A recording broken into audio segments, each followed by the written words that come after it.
Me që të ndëruar prapi ju përshëndes dhe shpresoj se jeni mirë të gjithë. Do të vazhdojmë sot edhe me një video tjetër ku jemi duke shikuar Ungjillin sipas Markut, edhe jemi tek Marku kapitulli 5 edhe vargjet që do të shikojmë sot janë vargjet 9 deri 14. Pra Marku kapitulli 5 vargjet 9 deri 14. Në këtë kapitull jemi duke parë se si Jezusi është Zot i demonëve, Zot mbi Satanin, Zot mbi demonët. Le të lexojmë këto vargje fillimisht edhe pastaj të shohim se çka është duke ndodhur këtu. Marku kapitulli 5 vargjet 9 deri 14 na thonë: Atëherë Jezusi e pyeti, cili është emri yt? Dhe ai u përgjigj duke thënë, unë quhem Legjion, sepse jemi shumë. Dhe i lutej me të madhe që ai të mos i përzinte nga ajo krahin. Tani aty ishte në brend të malit një tufë e madhe derash që kulloste. Atëherë gjithë demonët e lutën duke thënë, na dërgo në derat që të hymë në ta. Dhe Jezusi menjëherë u lejoi atyre. Atëherë frymërat e ndyra mbasi dolën, hynë në derat dhe tufa u hodh poshtë në gremina në det. Ishin afërsisht 2000 krerë dhe u mbytën në det. Atëherë ata që i kullotnin derat eken dhe e përhapen lajmin në qytete, në përfshatra, dhe njerëzit erdhën për të parë çfarë kishte ndodhur. Ky pra është pasazhi apo vargjet që jemi duke i shikuar sot. Ajo që është duke ndodhur në këtë kapitull, siç e dini, është se Jezusi sapo kishte dalur nga barka me dishepujt e tij në anën tjetër të detit të Galileje, një person i mbushur me një frymë të ligit, një person i demonizuar, i del përpara Jezusit edhe ballafaqohet me Jezusin. Dhe kjo është çka është duke ndodhur në këtë kapitull, Marku kapitulli 5. Në vargjet që do të shikojmë sot, Jezusi ballafaqohet me këtë person. Vargu 8, siç e kemi parë më herët, na thotë se Jezusi tashmë veç e kishte urdhëruar frymën e ligë që të delte apo të largohej nga ky person. Dhe tash e shohim se çka ndodh. Shiqon në vargun 9, atëherë Jezusi e pyeti, cili është emri yt? Dhe ai u përgjigj duke thënë, unë quhem Legjion, sepse jemi shumë. Nga përgjigja e këtij personi kur Jezusi e pyet atë se si e ke emrin, dhe ai përgjigj duke thënë se unë quhem Legjion, kjo na bën të kuptojmë se ky person ishte i mbushur me shumë demon, ishte një shumicë demonesh që kishin hyrë në trupin e këtij personi edhe po e maltretonin edhe po e kishin qitur jashtë kontrollit. Ky person ishte i pushtuar nga shumë demon. Ai thot, unë quhem Legjion. Kjo fjala Legjion përshkruan një shumicë apo një turm të një gjëje.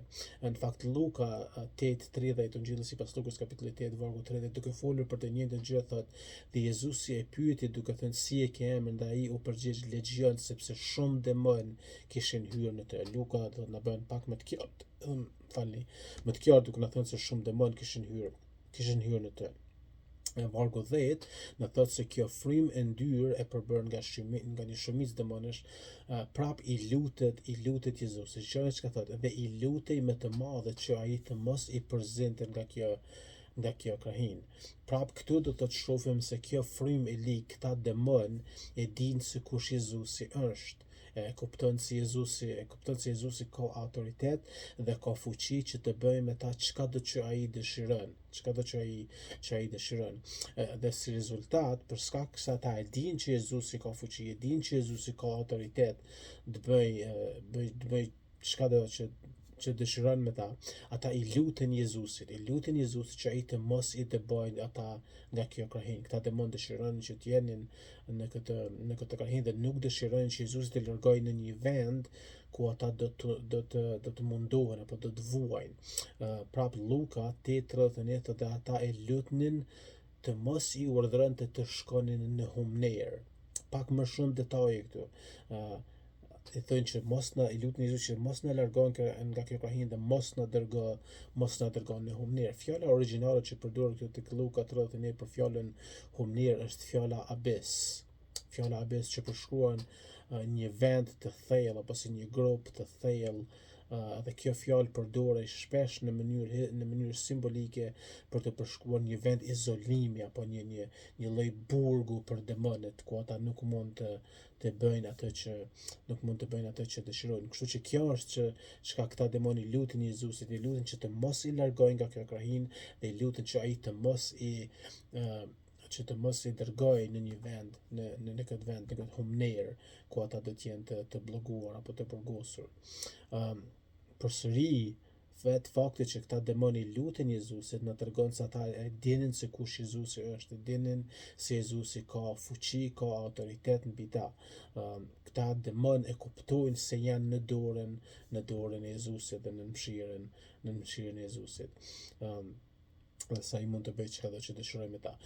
Pastaj shikoni vargun 11 dhe 12. Tani aty ishte një brind të malit, një tufë e madhe derash që kolloste. Atëherë gjithë demonet e lutën duke thënë, na dërgo në derat që të hyjmë në ta. Këta demon do të thotë i lutin Jezusit që të mos i largojnë nga kjo krahin, që të mos i dërgojnë në humner, dhe i tash i thonë, të lutem na dërgo në këta dera, na lejo që të shkojmë dhe të hyjmë në këta dera. Kjo është kërkesa atyre, edhe Jezusi u plotson këtë kërkesë. Jezusi i lejon ata dhe i urdhëron ata që t'i pushtojnë këta dera, që të hyjnë në trupat e këtyre derave. Vargu 13 thotë, dhe Jezusi menjëherë u lejoi atyre. Atëherë frymrat e ndyra mbasi dolën hynë në derat, dhe çka ndodh, dhe tufa u hodh poshtë nga gremina në det, ishin afërsisht 2000 krerë dhe u mbytën në det. Këtu shohim këtë shumicë demonesh që i lutet Jezusit që ai t'i dërgoj ata në trupat e këtyre ferrave, dhe në momentin që Jezusi i urdhron, ata dalin nga ky person, dhe duke hyrë në trupat e derave, ata i shkaktojnë që këta dera të vrapojnë edhe të hidhen në det, edhe të mbyten. Vërtet një gjë e mahnitshme këtu. Sapo të ketë ndodhur, sapo këta demon largohen nga ky person dhe hyjnë në dera, këta derat menjëherë vrapojnë edhe hidhen në det, edhe 2000 krerë derash hidhen në det edhe mbyten. Këta demon indikojnë këta dera në mënyrë që i qesin jashtë kontrollit. Asnjë derë nuk vrapon drejt për të mbytur në det, por këta demon indikojnë këta dera në këtë mënyrë. Ashtu në fakt siç e kishin ndikuar këtë person kur ata ishin në trupin e këtij personi, që e kishin qit jashtë kontrollit. Ky person bënte gjëra që ishin jashtë kontrollit. Dhe mbani mend në vargun 5 ishte në influencën apo në ndikimin e këtyre demonëve që ky person vazhdimisht natën, na thuhet aty, natën dhe ditën në përvarre e mbi male shkonte duke bërtitur dhe duke e rrahur veten me gur. Kjo është Marku kapitulli 5 vargu 5. Do të kjo shohim se çka demonet bajnë. Dhe këtë vargje këtë vargje na shërbejnë si një dritare për të shikuar pak dhe për të parë karakterin e vërtet demonëve, karakterin e vërtet të Satanit. Edhe është karakteristikë e tyre, është karakteristikë e Satanit dhe demonëve që të bëjnë dëm, që të shkatrojnë gjërat. Ata e kishin dëmtuar, e kishin shkatruar jetën e këtij personi, dhe tash kur Jezusi i urdhëron që ata të hyjnë në trupat e këtyre derave, ata menjëherë ndikojnë për keq. I shkaktojnë këta dera që të vrapojnë dhe të mbyten në det. Demonët, Satani, është karakteristikë e tyre që ata të shkatërrojnë. Në fakt vetë Jezusi tek Gjoni kapitulli 10 vargu 10 kur na flet për Satanin, na thotë se Satani vjen për të vjedhur, për të vrarë, për të shkatërruar, por unë kam ardhur që të keni jetë dhe ta keni atë me bollëk. Këtu e shohim këtë realitet që Satani vjen për të dëmtuar dhe për të shkatruar. Dhe në fund të vargu 14 në thot, atëherë ata që i kullotnin derat ikën dhe e përhapën lajmin në qytet e në përfshatra, dhe njerëzit erdhen për të parë çfarë kishte ndodhur. Kjo që Jezusi bën, kjo mrekulli që Jezusi bën këtë është vërtet e mahnitshme. I mahnit njerëzit atë shumë sa që ata që i kullosnin këta dera iken, u larguan, shkuan në qytet, në fshatra dhe u treguan njerëzve për këtë gjë që kishte ndodhur.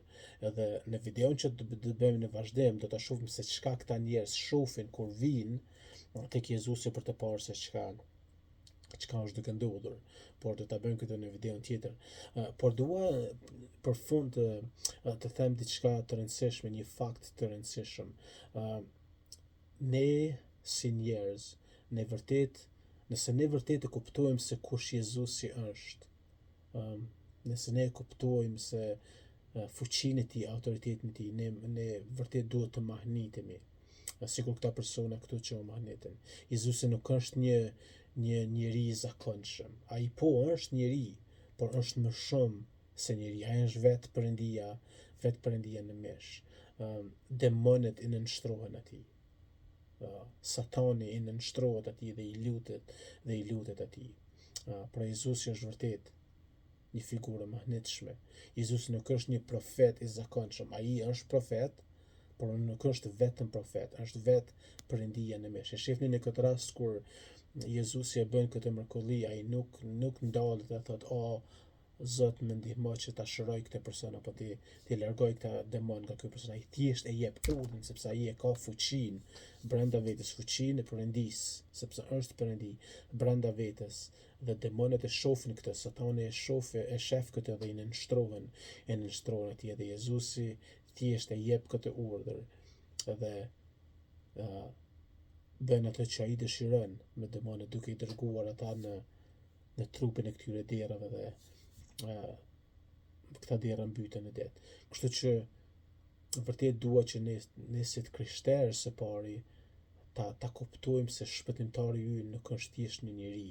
Ai është një figurë e mahnitshme, ai ka fuqi mbi gjërat shpirtërore, mbi fuqitë shpirtërore si Satanin dhe demonet.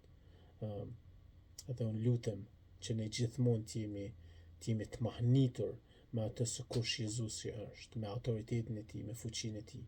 Edhe t'jemi falënderues që ai si Perëndi ka ardhur në këtë tokë si njeri, e ka përulur veten që në mënyrë që ta arrijë shpëtimin tonë përmes jetës, veprës, vdekjes dhe ringjalljes së tij. Kjo është çka duam të mësojmë nga ky pasazh. Jezusi është një person i rëndësishëm. Jezusi është vetë Perëndia në mesh. Edhe në videon e vazhdim do të shohim se çka ndodh me këtë person, se si ai shërohet, edhe vërtet është një gjë mrekullueshme dhe një gjë e mahnitshme. Ju falenderoj edhe një herë, shpresoj që të kaloni një ditë e mrekullueshme dhe Zoti ju bekoft.